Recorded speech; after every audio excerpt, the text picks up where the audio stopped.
Bonjour, eh bien comme je vous l'avais annoncé, nous allons voir maintenant les techniques qui vont nous permettre de vérifier et le cas échéant de corriger le volume de notre enregistrement pour l'amener à la valeur moyenne qui correspond aux normes de notre charte de qualité.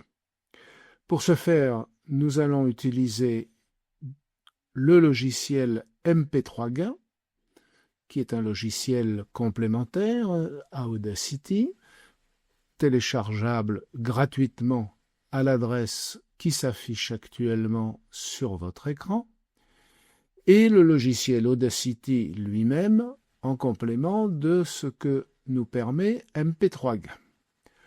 Donc la première chose que nous allons faire, c'est d'ouvrir le logiciel MP3Gain. Voici la fenêtre qui s'ouvre après ouverture de MP3Gain. Avant d'entrer dans le détail de l'utilisation de ce logiciel, je voudrais vous montrer la petite fenêtre qui se trouve ici en haut à gauche, où il est indiqué volume cible 89,0 décibels, et entre parenthèses, par défaut 89,0. Effectivement, la première fois que vous ouvrirez MP3Gain, c'est 89 qui sera indiqué ici. Le volume par défaut qui est recommandé par la charte de qualité est de 88,5. Ce n'est pas une grande différence par rapport à 89, mais tant qu'à faire, autant indiquer correctement ce volume cible.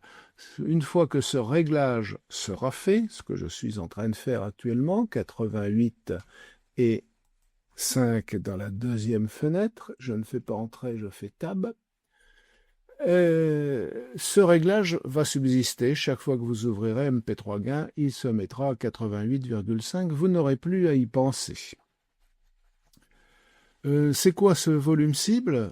C'est simplement le volume moyen mesuré en décibels que l'on souhaite pour chacune de nos pistes. Ceci permet d'avoir des pistes homogènes avec un son de force, de volume à peu près constant d'une piste à l'autre, ce qui évite à l'audiolecteur d'avoir à constamment régler le son de son appareil pour l'écouter de façon agréable. Cela nous évite également d'avoir des pistes à peine audibles parce qu'elles sont enregistrées insuffisamment fort, ou des pistes assourdissantes parce qu'elles sont enregistrées trop fort. Comment allons-nous maintenant utiliser ce logiciel? Bien, nous allons d'abord dire sur quel fichier nous allons travailler. Donc un fichier pour nous, c'est une piste, c'est un fichier avec une extension .mp3. Grâce à l'icône qui est ici, on peut ajouter un fichier à la fois, ou grâce à l'icône qui est ici, ajouter tous les fichiers d'un dossier à la liste. Alors, c'est ce que nous allons faire ici. Ajout dossier. Je vais aller sur mon bureau et il se trouve que j'ai concocté un dossier qui s'appelle démo mp3 et qui contient quelques pistes dont le contenu n'a strictement aucun intérêt. Tout ce que nous voulons voir, c'est le volume auquel elles sont enregistrées et ce que va nous permettre le produit. Vous voyez que s'ouvrent ici les différentes pistes qui sont contenues dans ce dossier, il y en a 8 précisément, et à gauche, le chemin, c'est-à-dire le dossier qui les contient. On aurait pu, évidemment, en utilisant l'icône Ajout fichier, choisir des fichiers qui ne sont pas tous dans le même dossier. On peut aussi, bien entendu, ne traiter qu'un seul dossier. Par exemple, lorsque vous aurez terminé une piste, eh bien vous aurez envie sans doute de vous assurer tout de suite qu'elle est à un niveau convenable. Et donc vous appliquerez le logiciel MP3Gain sur cette piste uniquement. En revanche, tout à la fin de l'enregistrement de votre livre, quand vous aurez fait toutes vos pistes, quel qu'en soit le nombre, eh bien, il sera bon de faire passer l'ensemble, c'est-à-dire tout le dossier dans lequel vous l'aurez enregistré, sous l'examen de MP3Gain, afin de vérifier que le volume de toutes les pistes est homogène. Donc ici, nous avons 8 pistes et nous allons les analyser pour voir quel est leur volume moyen. Les colonnes qui sont ici à droite, pour l'instant, aucune n'est remplie et nous n'avons aucune information. Donc, vous avez ici une icône analyse piste. Ici, vous avez une icône gain dont je vous expliquerai l'utilisation par la suite. Nous allons donc, dans un premier temps, lancer cette analyse. Alors, ça dure quelques secondes, cela dépend du nombre de pistes et de la taille de ces pistes, donc en fait de la durée d'enregistrement. Ici, comme ça risque d'être un peu long car ce sont des pistes un peu volumineuses, je vais accélérer la vidéo pendant l'analyse. Allons-y. On s'attaque à la première piste. Elle est faite. On va passer à la deuxième et je vais accélérer tout ça un petit peu.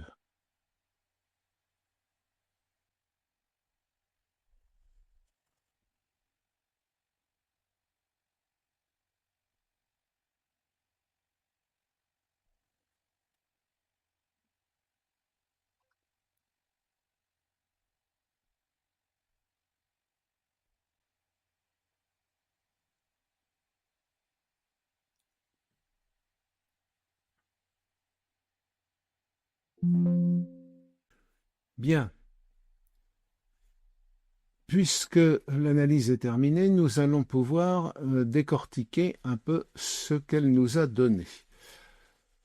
La première colonne ici, volume, nous donne le volume moyen de la piste en question.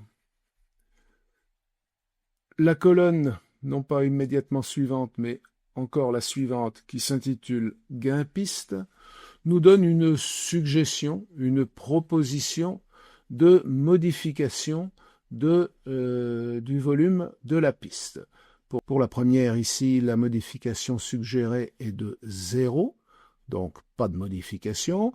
Pour la suivante, on nous suggère de retirer 1,5 dB, pour celle-ci d'ajouter 1,5 dB, etc., etc. Les colonnes qui sont ici, distorsion et écrêtage, nous en reparlerons tout à l'heure. Pour l'instant, on ne va pas trop s'en préoccuper.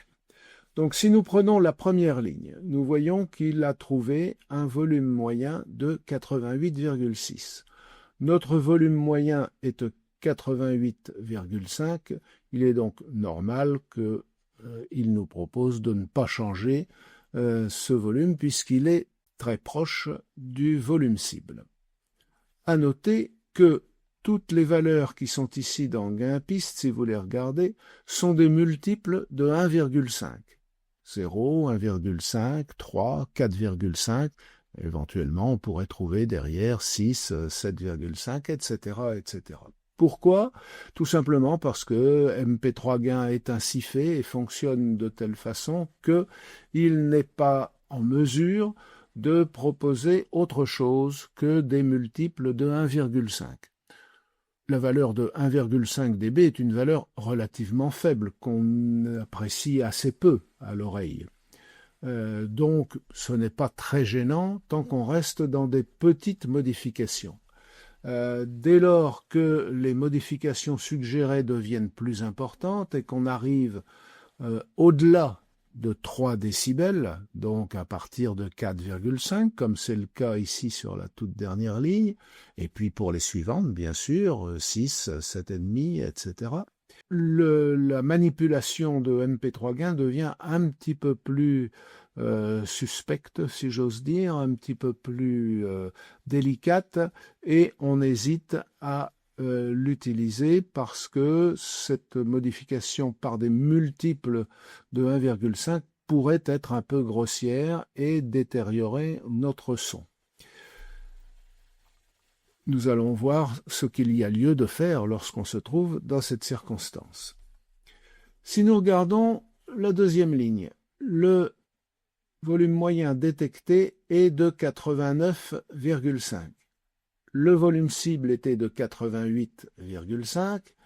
Nous sommes donc à 1 décibel du volume cible, mais comme je viens de vous le dire, MP3 gain ne manipulant que des incréments de 1,5 décibels, eh bien il nous propose de diminuer de 1,5 décibels, ce qui nous ramènera à 88, à un demi-décibel du volume cible. C'est mieux que 1 décibel comme sur la valeur originale, etc., etc. Ici, on nous propose de monter de 1,5 décibels, ce qui nous amènera à 89, donc un peu au-dessus des 88,5. Ici, le volume moyen est de 91,4. MP3 gain nous suggère de retirer 3 décibels, ce qui ramènera à 88,4, effectivement très proche du volume cible. La ligne suivante a une particularité, vous voyez qu'elle apparaît en rouge, et si elle apparaît en rouge, c'est parce qu'il y a quelque chose dans la colonne distorsion. On a mis oui. Les autres lignes qui apparaissent en rouge ont également oui dans la colonne distorsion ou oui dans la colonne écrêtage, ou les deux, comme c'est le cas ici sur la 7e ligne. Que veut dire distorsion? Eh bien, distorsion veut dire simplement que le son s'est trouvé saturé à un moment donné sur cette piste et que donc il est possible qu'il ait subi une distorsion. Vous savez que lorsque le son est saturé, c'est-à-dire qu'il dépasse la capacité maximum d'enregistrement en volume, eh bien, il est déformé, il devient nasillard, désagréable à écouter. Donc, évidemment, c'est quelque chose que nous cherchons à éviter. Donc, ici, puisqu'on nous signale que la piste des mots MP3-005 comporte une distorsion, il serait bon de vérifier. En fait, si cette piste, vous l'avez enregistrée avec Audacity et que vous avez bien activé, comme je vous l'indiquais au départ, l'affichage de la saturation, vous avez vu apparaître des petites lignes rouges aux endroits où justement il y a de la saturation. Donc vous le saviez déjà, normalement, qu'il y avait de la saturation. Si vous l'avez laissé, c'est sans doute que cette saturation n'est pas très gênante. C'est très souvent le cas. Ce sont des saturations qui se produisent pendant des durées extrêmement courtes, de l'ordre de quelques centièmes de seconde, et même si le son est un peu distordu pendant cette période, à l'écoute, ça ne s'entendra pas. Donc, lorsque la distorsion apparaît sous forme de barres très fines et espacées les unes des autres, ou même carrément isolées, on peut faire l'impasse sur la correction. Ce qui est gênant, c'est quand la distorsion, la saturation se produit de façon extrêmement répétitive sur des intervalles plus longs ou sur des intervalles très rapprochés. À ce moment-là, le résultat peut être assez désagréable à l'écoute. Il n'y a malheureusement pas de solution pour corriger ça sans réenregistrer. Une saturation qui s'entend, il n'y a pas d'autre solution que de la réenregistrer. Le son a été irrémédiablement détérioré, il faut le refaire. Donc, conclusion pratique. Sur la ligne qui est ici, la ligne 5, nous avons des distorsions, mais on nous indique que si nous retirons 1,5 décibels, ce qui nous ramènera à 88,2, donc proche de la valeur cible, il n'y aura plus de distorsion puisqu'il n'y a pas de oui dans la colonne écrêtage ici. Comme moyen mnémotechnique, je vous suggère que la colonne distorsion étant avant la colonne gain-piste, elle indique les distorsions avant l'application du gain, et la colonne écrêtage étant après la colonne gain-piste, elle indique la distorsion et la saturation après l'application du gain piste. C'est ce qui se produira pour la ligne 6 ici. Il n'y a pas de distorsion avant, mais on nous conseille, pour atteindre la valeur cible, d'augmenter de 1,5 décibels, et là, on aura de la saturation. Toujours la même chose, est-ce que cette saturation sera gênante ou pas?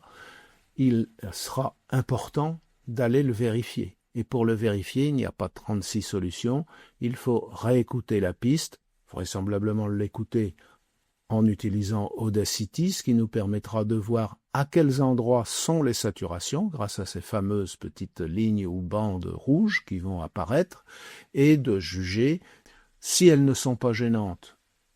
On les laisse. Si elles sont gênantes, il faut réenregistrer un petit passage pour corriger cela.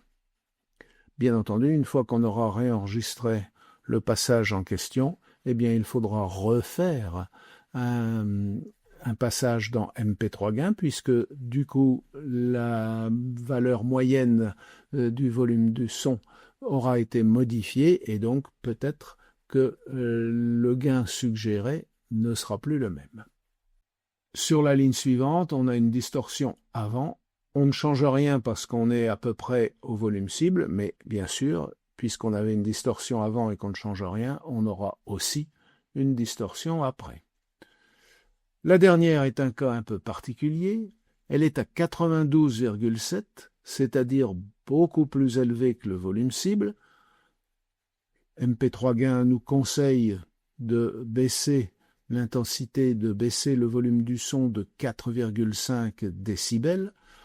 Comme je vous le disais tout à l'heure, au-delà de 3, on se méfie de MP3 Gain et on ne va pas appliquer, on ne va pas laisser MP3 Gain appliquer cette modification. Nous ferons directement la correction dans Audacity. Tout ce que nous avons à faire, c'est de noter ici que la piste 8 a un gain de 92,7. On le note sur un petit papier, par exemple. Et nous irons tout à l'heure voir comment nous allons corriger ça dans Audacity. Donc, pour l'instant, puisque nous avons décidé de laisser MP3 Gain travailler sauf sur la dernière piste, je vais sélectionner cette dernière piste et je vais dire que je vais l'effacer. Évidemment, je ne l'efface pas, ce faisant, du disque. Ma piste existe toujours, je l'efface de la liste, simplement. Et donc maintenant, je vais demander à MP3 Gain d'appliquer sur toutes mes pistes le gain qu'il a suggéré.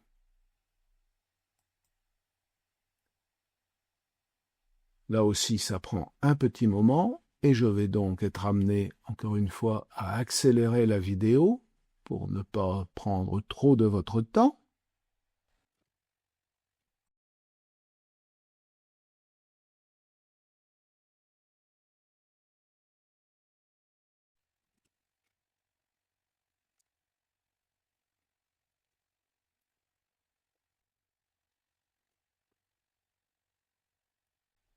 Et voilà, toutes les pistes ont été analysées, les gains suggérés par MP3 Gain ont été appliqués.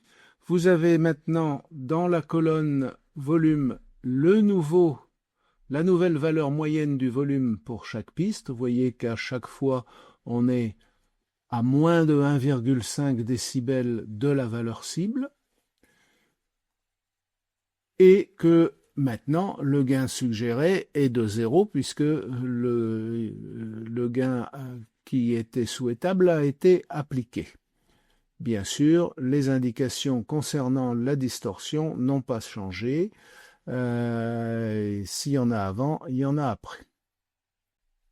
Petite remarque, malgré ceci, on peut avoir des différence quand même assez notable entre deux pistes. Vous voyez qu'ici, entre la piste 2 et la piste 3, on passe de 88 à 89 décibels. Donc, 1 décibel de différence, c'est très supportable. De toute façon, on n'aura évidemment jamais plus de 1,5 puisqu'on a appliqué tous les gains. le volume maximum ici sur tout cet ensemble est de 89,2. Le minimum est de 88. On a 1,2 décibels au maximum. Si on avait voulu être puriste et vraiment coller au plus près au volume cible, et avoir toutes les pistes à 88,5 au dixième de décibel près, eh bien, il faudrait passer par Audacity et non pas par MP3 Gain. Alors d'ailleurs, passer par Audacity, c'est exactement ce que nous allons faire maintenant pour la fameuse piste que nous avons exclue du traitement. Donc là, je vais pouvoir fermer MP3 Gain, ou même je peux le laisser, peu importe, et ouvrir Audacity. Dans Audacity, eh bien, je vais importer la piste qui m'a posé un souci, qui est dans le dossier démo MP3 et qui portait le numéro 8. Donc je l'ouvre. La voilà. Alors là, nous avons la démonstration de la saturation à tous les niveaux. C'est une piste qui a manifestement été enregistrée trop fort et nous avons de la saturation un peu partout, qui se manifeste par les fameuses petites barres rouges. Donc la plupart sont très fines. Si je viens zoomer, je vais déjà zoomer comme ça, on y verra plus clair. Je vais zoomer un peu ici autour d'une barre rouge, encore plus près. Voilà, vous voyez que on peut encore même zoomer encore un peu plus. Voilà. Vous voyez que ce sont des durées extrêmement faibles. Juste la pointe d'une onde qui dépasse le bas du diagramme, ou le haut, ce serait la même chose, et qui a donc été écrêtée, c'est-à-dire qu'au lieu d'avoir une courbe qui va bien jusqu'au bout ici et qui se termine en pointe, ou là encore mieux, eh bien elle est coupée purement et simplement là où il y a saturation. Et puisque elle n'a plus sa forme initiale, eh bien le son est un petit peu déformé. Alors tout ça n'a en l'occurrence très peu d'importance, puisque là, nous avons, sur la largeur totale de l'écran, nous avons 2 dixièmes de seconde. Donc, les saturations, je vous laisse penser à la durée que ça a. Si j'encadre ça, ça ne peut même pas s'afficher. Ça fait moins d'1 millième de seconde. Donc, pas audible, on ne se fait pas trop de soucis avec ça. En revanche, si je remets toute la piste à l'écran, vous voyez qu'il y a des endroits où les barres paraissent un peu plus importantes. Par exemple ici,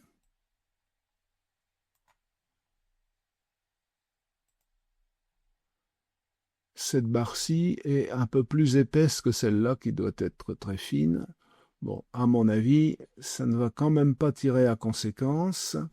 Bon, on a des saturations sur plusieurs pics consécutifs, donc sur une durée d'à peu près 2 dixièmes de seconde.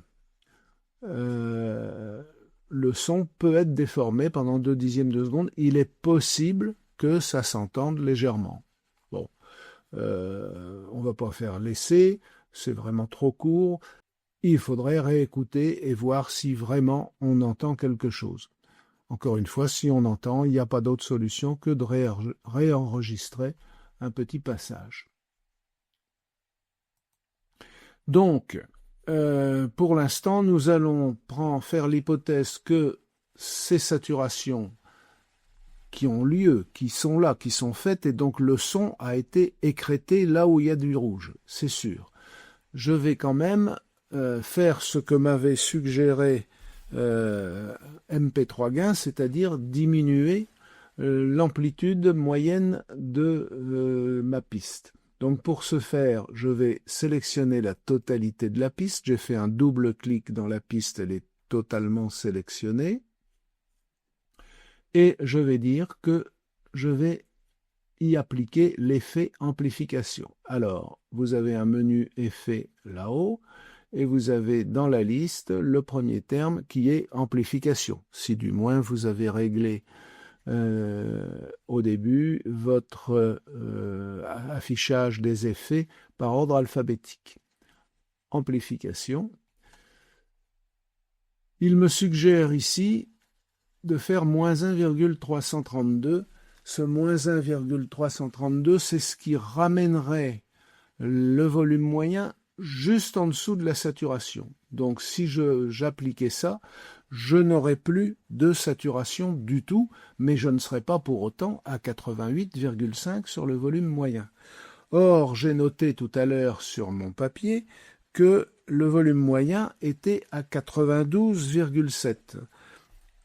La différence avec 88,5, c'est 4,2 si je compte bien.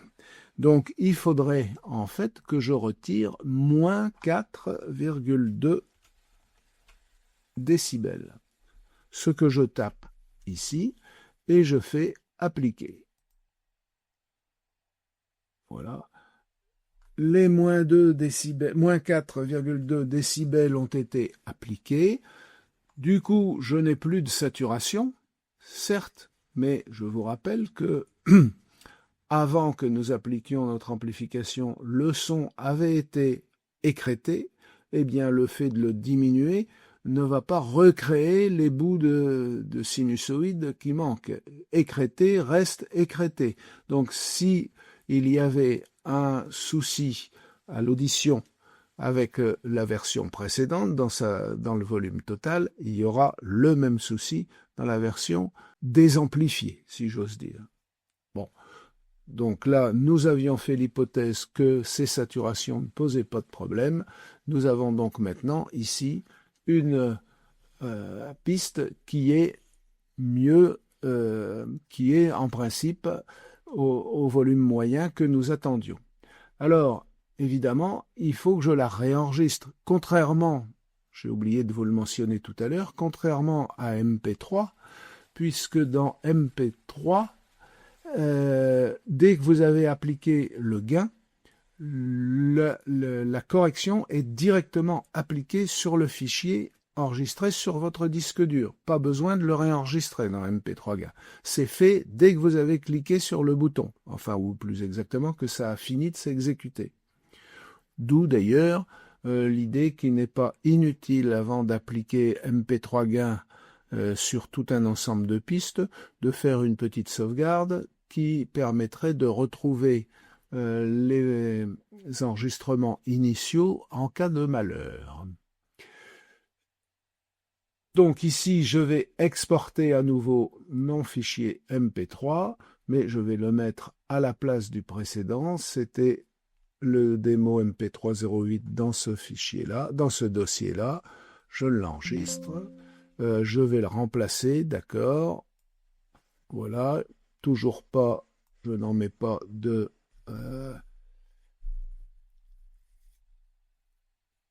métadonnées et nous attendons patiemment la fin de l'enregistrement.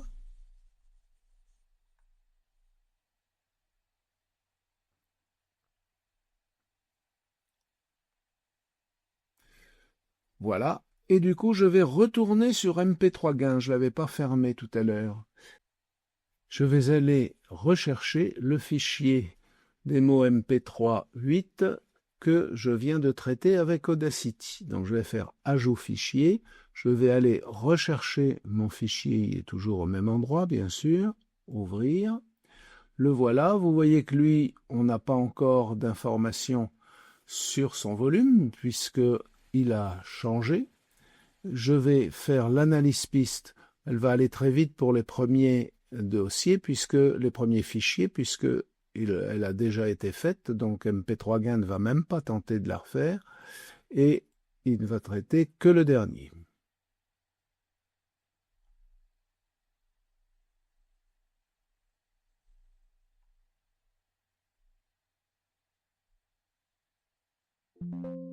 Voilà, il a trouvé que nous l'avions ramené à 88,1.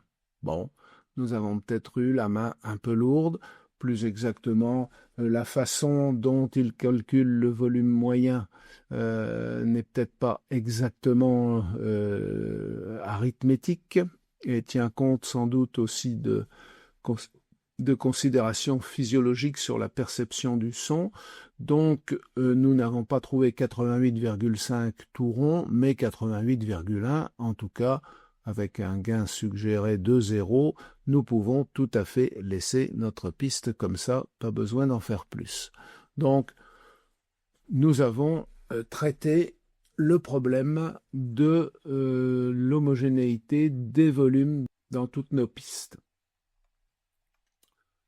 Nous pouvons donc fermer maintenant MP3Gain, nous pouvons fermer Audacity et nous dire à bientôt dans l'épisode numéro 5. Au revoir.